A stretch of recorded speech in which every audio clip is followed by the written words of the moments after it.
Good day, brothers and sisters. This is your host, Job Moraga from Maran Spiritual Ministries. Brothers and sisters, today I want to talk about a very important book, other than the Bible, of course, and that book is called The Notebook. That book is called The Notebook. And of course, brothers and sisters, who am I to remind you that the pen is mightier than a sword? A notebook and a pen.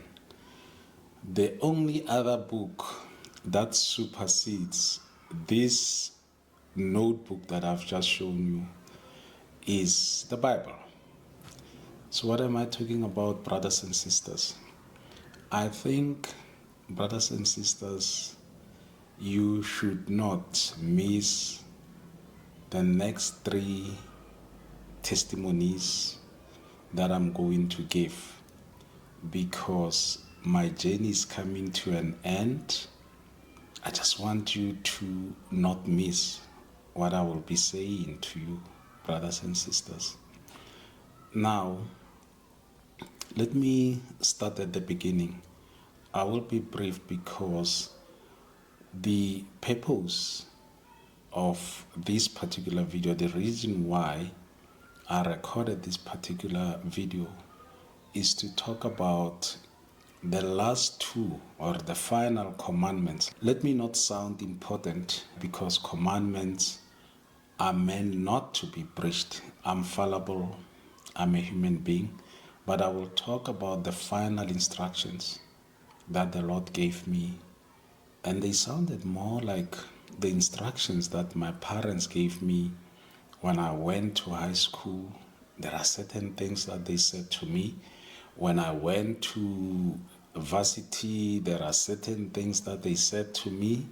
When I started working, there are certain things that they said to me. And brothers and sisters, sadly, I did the opposite. This common cause, I did the opposite. Whatever that they said I shouldn't do, I did.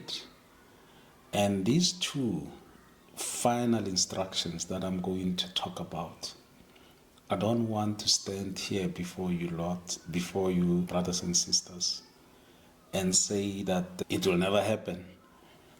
You remember, Jesus taught us never to swear by anything. All that I can say is that I'm human, I'm fallible, but with the grace of God, I shall stand. With the grace of God, I shall stand.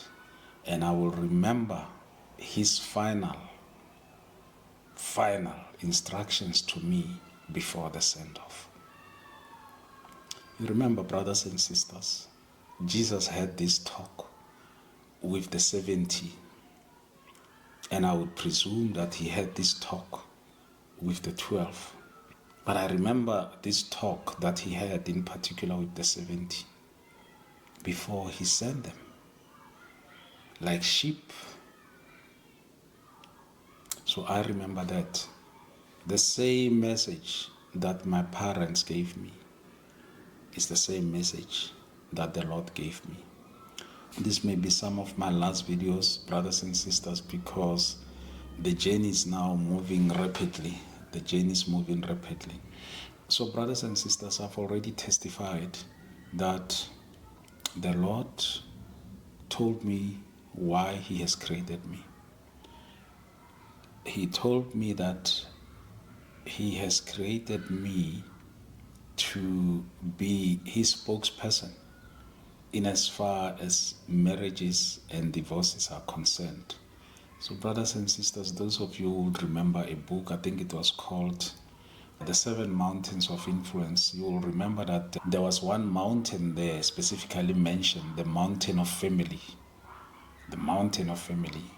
That is where the Lord has sent me. I know that it is not biblical, before some scholars criticize. I know that whoever came up with this concept of the 7 mountains of influence they said it is a revelation. They never said it's a biblical principle, it's in the Bible and all of that. They said, I had this revelation, and the other one had a revelation. Then the Lord said, we must speak to one another, compare notes. We know that. But for a moment, brothers and sisters, let's just indulge me for a moment. Let's not be too academic and scholastic. Let's just deal with it at the very basic level. So if you think about the 7 mountains, of course, one of the mountains is the mountain of family. And the mountain of family is really about marriage. It's really about the original family, the family of Adam and Eve, the original marriage, the marriage between Adam and Eve. That is what it is really all about. It is about social cohesion. It is about building communities. It is about building nations. That is what it is about. So that is where the Lord has sent me. He said, this is what I have created you for. I want you to go out there, use every skill that you have learned in the last 57 years, whether it's negotiation skills, litigation skills, counseling, coaching, leading, or whatever it is, whatever skill or whatever intervention or discipline that we have learned. I want you to use it. Make sure that those who are married, they stay married. Those who want to divorce one another, they don't. And then those who are in marriages that are dysfunctional, you help them. And then those who are unmarried, you make them understand what are the barriers to a sustainable marriage. That is what he said to me. Now, brothers and sisters, it came in stages. Initially, I didn't understand him when we started, when he said, the guidelines are in the apple. It was a vision that he gave me. The guidelines are in the apple. And then he started unpacking what he meant. And then it became, I want you out of the courtroom. Then it became, all of these people will be coming to you for advice, for whatever it is that they need. And then it became me being a scholar, deciding that I will run ahead of God. I will run ahead of him. I will research the whole concept of marriage from A to Z, which is what I did. I did that, and I was very comfortable. I was happy with myself that I have done what the Lord has asked me to do. Until he came, and over the weekend, he downloaded the guidelines that he spoke about, not what I have researched. He downloaded these guidelines. And then, of course, brothers and sisters, I started again running ahead of God, in the sense that I knew that this is a book. This is going to be a brilliant book. I wrote that book. Everything was done until last week. I was about to finish, brothers and sisters. I was about to finish this book. Until last week, when out of the blue, brothers and sisters, I've struggled to watch television for 5 years.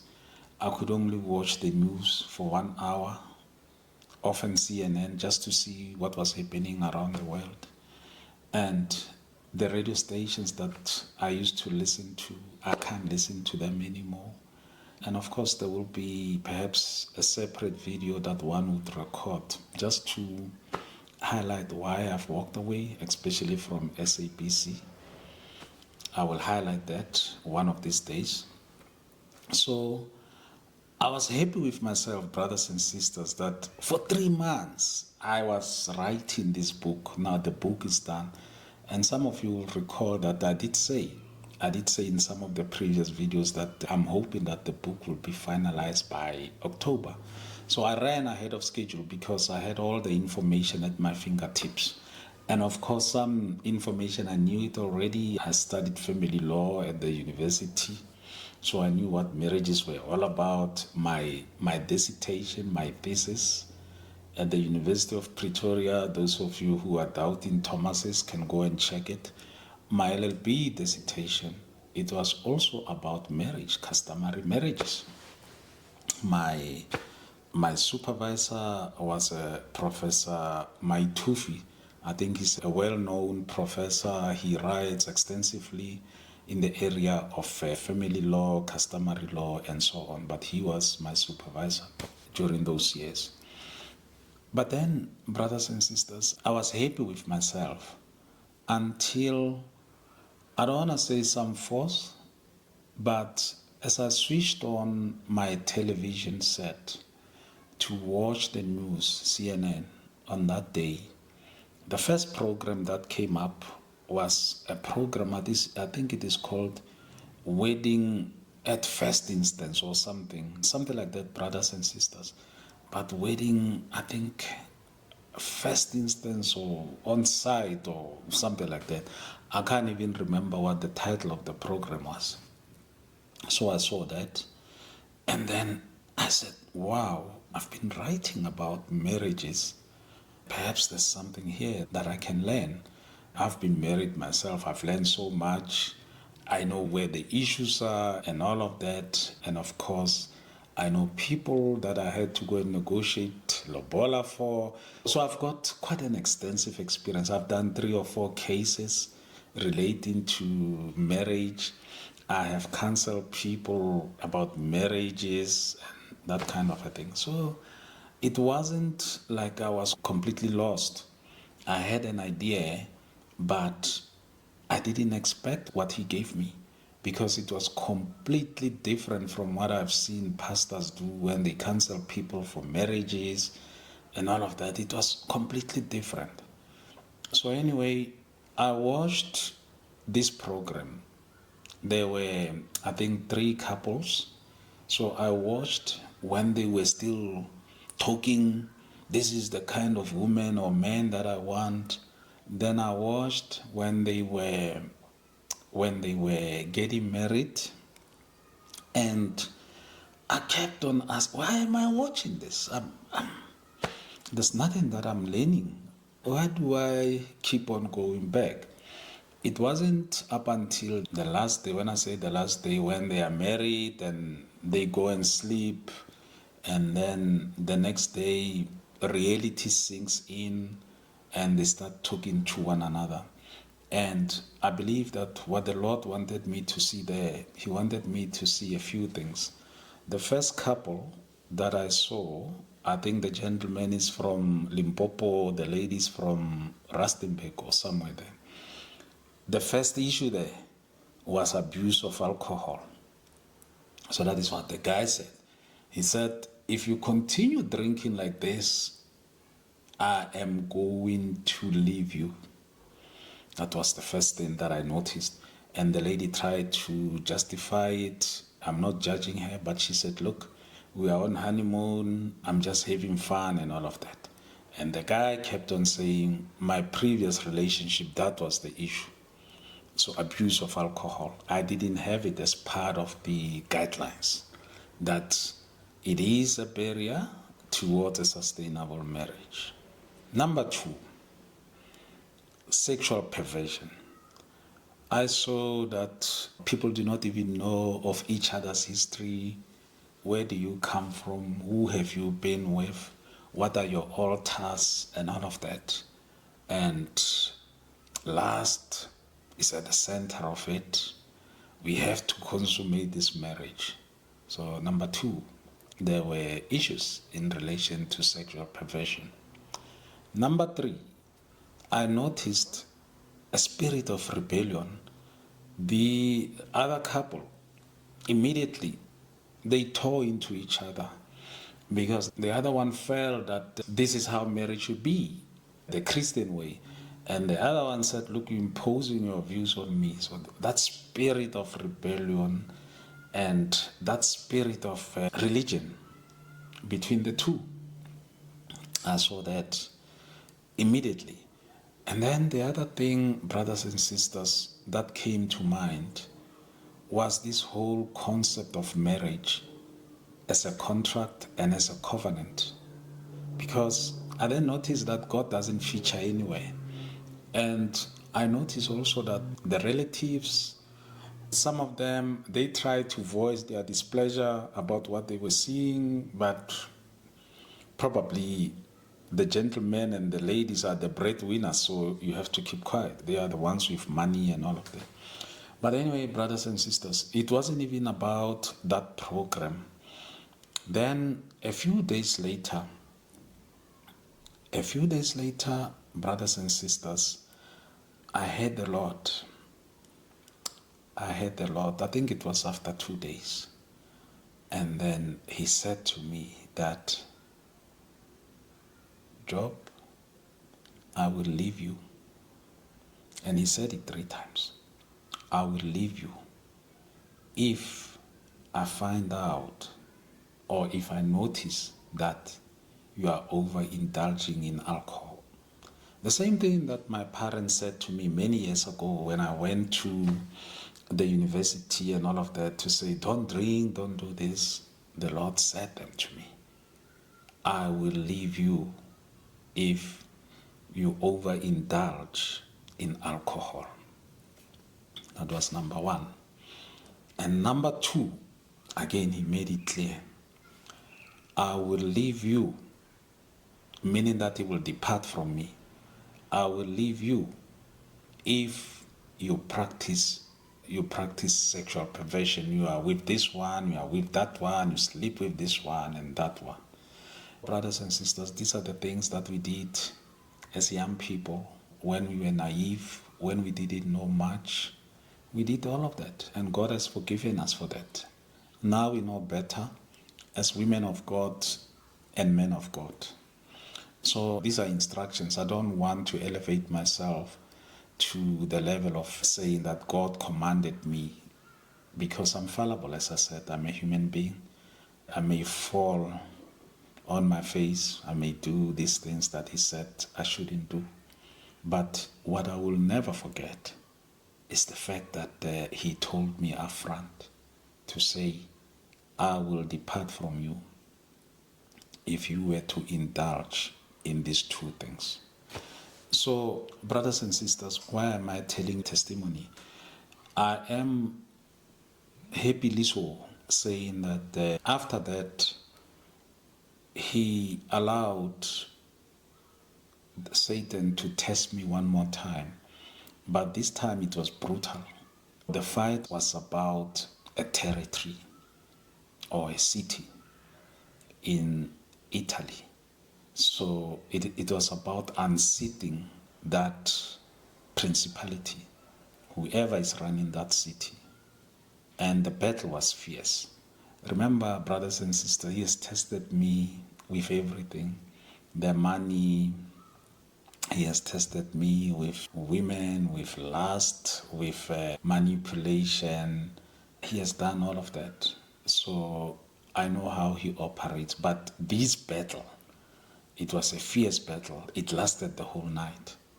And when I said that my teachings are going to be very deep, I mean it, brothers and sisters. They are going to be very deep going forward, because the things that I'm seeing, they are in the Bible, of course. They happen to other people in the Bible. I can use them as an example. But they are very deep for people who are still on milk, because these are the people who will ask you some bizarre questions. You say something and somebody knows that my name is Job, and will ask you, are you Jacob? And you try to understand, what is this person trying to say? Of course, I know that I'm trivializing it, but what the person is trying to say to you is that, do you think you are that character in the Bible? So you see, brothers and sisters, dealing with people like those is tiring. They are still babies. They need to be fed some milk. And then one day, when they find out what real meat is, solid food is, they will come up and they will understand. And I've made this plea over and over. I said, my channel is about deep spiritual things. If you are superficial, you don't understand what I'm saying, You still want me to teach you who's Jacob in the Bible and what he stood for. You go into battle. If you see nothing in the realm of the spirit, you don't see a vision, you hear nothing, you will also battle. The best that you can do is to learn and hope that one day, whatever that I'm saying will help you, or it will help your child, or whatever it is. So then, brothers and sisters, that is what it is about this channel. I'm going to go deep, and many people are going to be left behind. They're going to be frustrated. They're going to see me as one of the charlatans as well, or false teachers, or whatever. But I know who I'm hearing from. I'm not concerned about that. So then he said, brothers and sisters, that you have finally managed to relocate or to misplace this principality. I don't want to say the city as yet. You have finally managed to misplace this principality. And then the very next day, remember the order, brothers and sisters. The order was to give me my final instructions. Don't do these two things. But he doesn't tell me that you've got one more test, a brutal one. Then I went through the test. Then, that night, brothers and sisters, as I was sleeping the following night, a singing angel, I've never heard of a singing angel, but this time I saw a singing angel enter my bedroom. He knocked me out. When I say knocked me out, he put me into a trance because it's too much. My little brain can't withstand the power, the sheer power. These angels are huge, brothers and sisters. It's like double story, they are huge. So some of them, of course.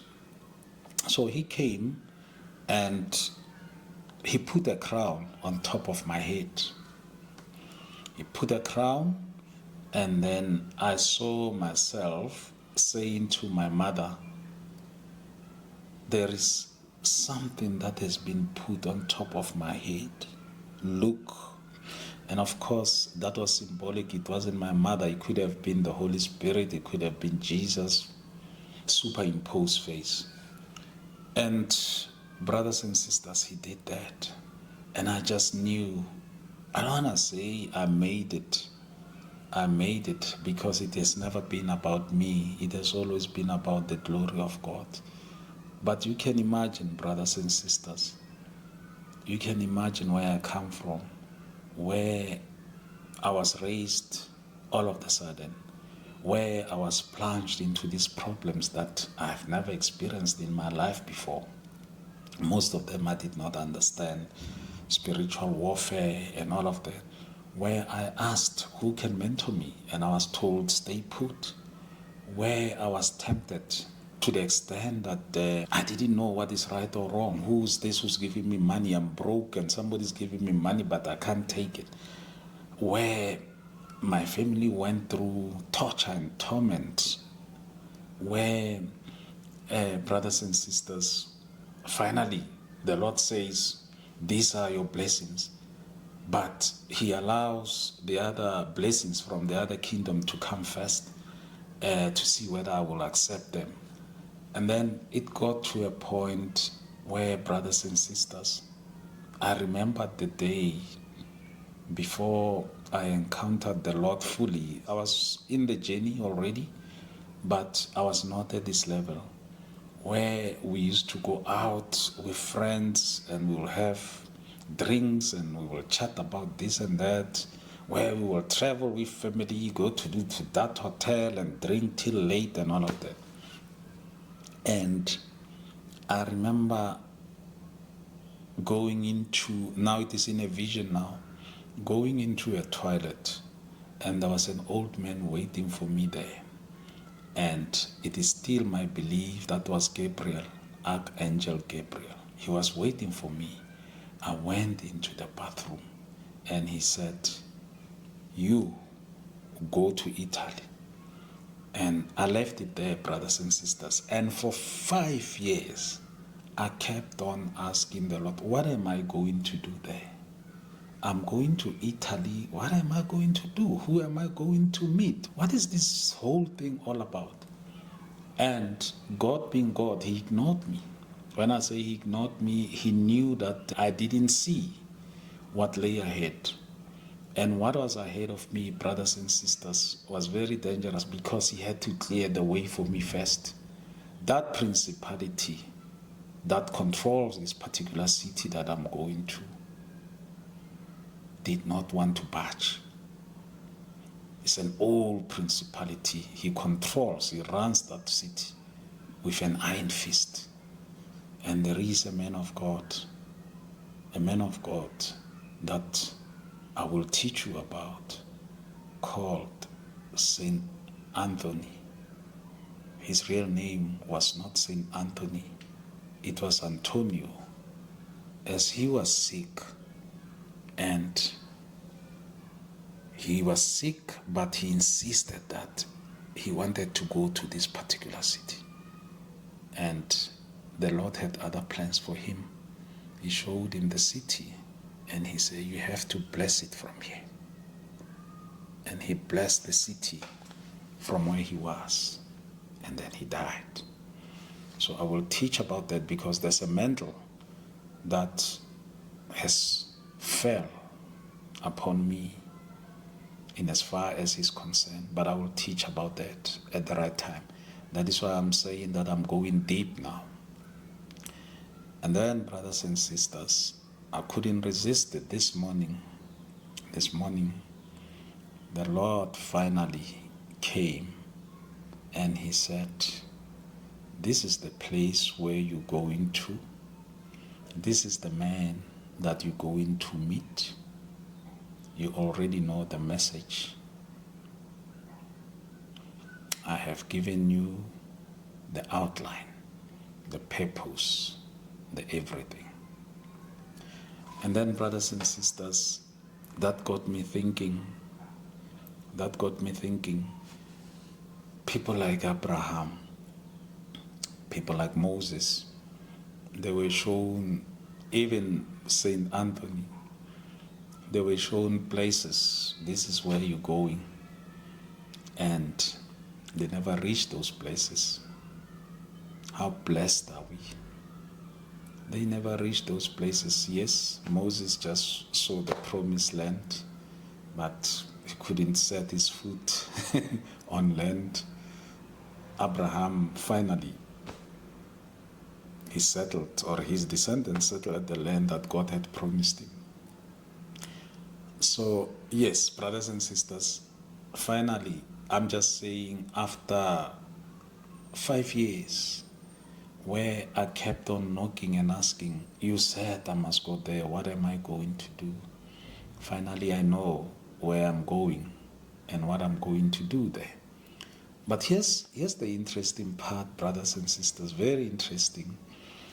I wrote the book and I finished the book, and then only then did the Lord say, I never told you to write a book.